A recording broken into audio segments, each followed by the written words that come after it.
1. And then he comes down and puts a move on Jaylen Brown, who was playing him for the 3, and he goes up and under and shoots a right-handed layup from the left side.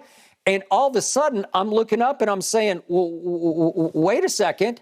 Those are the 2 biggest shots of the game, because the first one broke it open a little bit because it put them up 7. And then the up and under layup actually put them up 10. Who loves to front run in that building? Steph Curry is the all-time greatest front runner. And I'm not saying that completely negatively, because it can be a huge positive for the home team. But the breakout shot was his running mate finally made a 3. Right. And then you could just see Steph's body language like, uh-oh, we got this now. Here we go. So he comes right off Klay's first 3 and his only 3, and he makes a 3. And then could we see what happened? Because here comes front run. Because once Klay broke the ice, it was the dancing one. Then here we go. Look out, Al Horford. You're on skates. And he ripped that about as clean as you can rip it. And then he gets 3 straight free throws because Ime got a tech that sent him right back to the line immediately after this. So he gets to go by himself, and boom. And then here he goes. Now for the onslaught. Now you are in trouble because he is front running at home. Look at Tice. Tice, what are you doing? Unbeatable. Well, that was a bomb, man. That was from the sideline. You got to guard him for this. All right. So right there we go. Here are the shots by Steph. It goes the first 3 right after Klay's, put them up 8. Then the 3 free throws put them up 12. Then the next 3 put them up 14. And the next 3 put them up 17. And just for a little icing on the cake, and it was some sweet icing, could we see the 2 Jordan Poole shots? Because these are completely unconscious. The chlorine was right in the pool last night. It was a pool party. It was a pool party. It was a cannonball right in the middle of the pool by Jordan Poole. That's 29 feet, and this one's 39 feet. This is just inside half court, and he just slings it as hard as he could sling it. He's out of his mind. Yeah. But he can get out of his mind. Absolutely. And he's feeding off Steph, who I believe fed just a little bit off Klay, and all of a sudden, the roof fell in on the Boston Celtics, and you are wiped out over the last half, really, of the third quarter. Even in that third quarter, remember, Golden State's doing what they're doing. The Celtics cut it to 6. And then what happened? 2 quick turnovers, and the next thing you know, a 6-point lead is all of a sudden back to 12, and they never look back. And that was the difference in the ball. Skip, look, I know Al Horford's not going to give me 26 on the night, but I don't need that. But you can't give me 2. And look, I know Marcus Smart. It came off the bench in the fourth quarter. He was starter, but he came in late in the fourth quarter and nailed 2 big threes. Skip, he can't give me 2. I can't have my 2 starters play 53 minutes and give me 4 points. I can't have that. I mean, what would they combine? 1 of 4, and so they're 2 of 10 or 3 from the 3-point line. Skip, I can't have that. Jaylen Brown started. He was 4 of 6 in the first quarter. Went 1 for 11 the rest of the ball game. Can't do it. And that's, I don't care what anybody says. They need a point guard.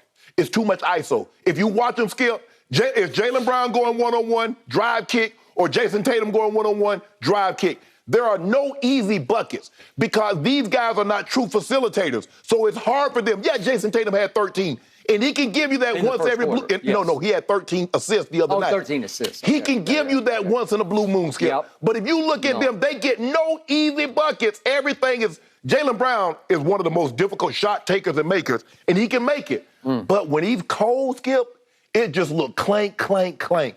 They've got to get easier buckets, and they got to stop turning the ball over, Skip. I don't know how many times, and I know Udoka said, those are fixable problems. But, Skip, they've lost 4 games that we can think 18 turn, and again, 15 steals. They just gave up 19 steals in Game 6. How the heck, Skip? Steph Curry out there stealing the ball like he Gary Payton. When did he turn into Gary Payton? Because the Celtics are careless with the basketball. And who is your primary perpetrator of carelessness? JT. Thank you. JT. The man whose jersey you bring out here when they win. I'm going to bring it out again on Thursday. Number 0 for 0 rings. About to have Jason Tatum. Would you believe this? When I looked this up this morning, I was dumbfounded by it. Are you ready for this? For turnovers throughout the playoffs so he's far. Leading. It's not even close. It's like not even close. It's not even close. Jason Tatum now has 83 total turnovers. Obviously, they have played the most games, along with, I don't even know how it goes between them and Golden State, but, yeah, they've played the most games. Yeah, because they have 2 game sevens. Okay. 83 total turnovers, but we can keep it in perspective because second on the list is his teammate, Jaylen Brown. Guess how many fewer Jaylen Brown has? 23 fewer. Wow. Jaylen Brown has 60 turnovers for the whole playoff run. Jason Tatum leads the NBA playoffs by far with 83 turnovers, and he's soon to be superstar. I think not. You got to clean that up. That is cleanable. Yes. That is fixable, but you got to fix it fast or you're going to get run off your home court if you keep turning the ball over like this. That's why they played, that's why they played 2 Game 7s. They had a 15-point lead on Milwaukee and started turning the ball over. Milwaukee chased them down. Especially against Miami. Yes. It was all about Jason Tatum's turnovers because it went 7, 6, and 7 in those early bad games. Yes. You can't do it because I promise you, if you turn it over 7 times, the odds go so far up for the other team to win the game. Yes. It's 7 empty trips where you just gave it to them. And this league, the way it plays basketball, once you turn it, it usually is what Phil Jackson called a compound F-up, right? Yes. Because it gets compounded because they're also athletic and quick. They just bolt to the other end, and they're going to get an easy shot. Easy shot, and the Warriors are looking to get an easy 3. They're trying to get an easy 3 in transition, and that's what happened last night. It blew the game wide open because Boston was so careless with the basketball. Marcus Smart led them, and he played the fewest minutes of the second fewest minutes of the starters behind Robert Williams. He played 25 minutes and had 5 turnovers. That's not 5 turnovers with 2 points? What the hell is that? Yeah, what is that? All right, here are your 5 highest scores on the team in the second half. What happened in the second half to these 5 scores? Well, Jason Tatum in the second half of this game went 1 of 3, 1 of 2 from 3. But 1 of 3? Are you kidding me? Only 3 shots, Skip? Yeah, come on. That's just wrong. And he played the entire third quarter. Al Horford went 1 of 4. Obviously, he was a godsend in game one. But then he had 2 points last night, which is not shocking to me because it is Al Horford, and they did make a key defensive switch. They switched and put Clay on Horford. Well, Clay will just go guard him. You're not going to stand out here and shoot these shot threes on me. Skip, Al Horford is used to playing with his back to the basket. I got it. I saw him last night. He got the ball up under the rim with Steph and Clay on him, and he tries to hand the ball off, and he gets it taken away. But he's not athletic. He's not explosive. He's not elite. Skip, he is 6'10", though. I got it. Well, one time he had it on Clay, and he tried to back him and back him. And he ended up losing the ball. Yeah, Thank you. Shot it off nowhere, right? Okay. Then we're going to the next one here. Next down the list is Jaylen Brown. Second half was 1 of 5. Marcus Smart, second half was 0 of 2. And my man, Derek White, who's been a Ginobili coming off the bench, is an expert for Ime Udoka, and he went 1 of 4 in the second half. He missed a couple of easy ones, Skip. He missed a couple of layups. I just total up. That's 4 of 18 for your top 5 scores on the team through the last few games of the playoffs. Well, that's just wrong, which brings me to your quote-unquote point guard.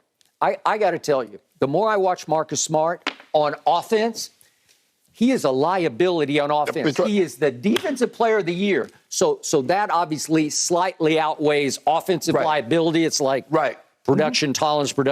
Yes. But his production on defense is invaluable. Skip, if he's the defensive player of the year, how in the hell is Steph Curry averaging 31.5? Yep. I need somebody to explain that to me because what you need to do as the defensive player of the year is keep the guy up under his scoring average. Hell, Steph Curry's averaging probably 8, 9 more points in the postseason against him than he was in the regular season. I thought he made Steph work in the first quarter, but after a while, Steph just figures him out. And after a while, they get switches because Draymond's so good with his dribble handoff. And it's just all of a sudden, if he gets switched off Marcus Smart, he's going to have a field day on somebody else. If he's hot, if he's psychologically right, if he's front running, you will get shot out of the gym, home or away. Right. But the point is, are you sure about Marcus Smart as your point guard? No, I'm not sure. I've been saying that. Yeah, because down the stretch against Miami in Game 7, he almost shot you out of the game. He almost shot you right out of the playoffs. Yes. He almost shot you out of the finals. He took the last 5 shots. Yes. I give him credit. He made the 2 free throws that started that run, and then he made the 2 that iced the game. Hell, he should have made them. He put us in the situation. He put him in that situation. I agree. But he took 5 shots. And wait a second. Jason Tatum, soon to be superstar? Maybe it's superstar. Maybe that's what it is. He took no shots down the stretch. That's just wrong. No, it is absolutely wrong. And something is wrong with the chemistry with Marcus Smart as the point guard, which is why Ime, down the stretch of Game 1, remember, He sat Marcus Smart the whole way home to the 2:59 mark, right? Yes. So for the first 9 minutes and 1 second of the fourth quarter of game one of this series, your starting point guard wasn't on the floor. Right. He was on the bench sitting next to the coach. Right. And guess who? Little Peyton Pritchard was on the floor. Yes. And he didn't give you much last night either, but he didn't really get a shot. Well, ain't nobody gave us much. No. So I can't even blame Peyton Pritchard for not giving us much. But, Skip, and I've said this, I believe that's the part of the problem, is because they don't have a true facilitator of the... Skip, I'm not saying they need Chris Paul, but you need somebody that they can understand that, you know what, let me get this guy an easy shot. Marcus Smart gets nobody easy shots. The thing is, Skip, is everything, if you look at them, is ISO, JT, dribble penetration. I got it. I'm going to pull up. JB is taking very difficult threes, and he was off last night. This is when Marcus Smart should say, hey, guys, enough. Nothing comes out of action. Nothing comes out of a set. No. Skip, going one-on-one, that's not a set. Well, maybe that's their set. Yeah. But that's the problem. You're not going to beat Golden State going one-on-one. Skip, they're too good defensively as a team. They don't have any guys with the exception of Draymond and maybe the Mitten, Gary Payton II. But other than that, Steph, Clay is a shell of himself. I love Clay. It's been amazing what he's been able to come in 2 years. We're going to talk about this in a few minutes. But I'm telling you, he's going to get you before this is over. We know that, Skip. We know he's due for a game. We know he's due for a game. Yeah, and the deeper you get in the series, the more he will be due for a game. You just hope that game is right. I hope it's not a close that game. All I know, bottom line is wildly inconsistent,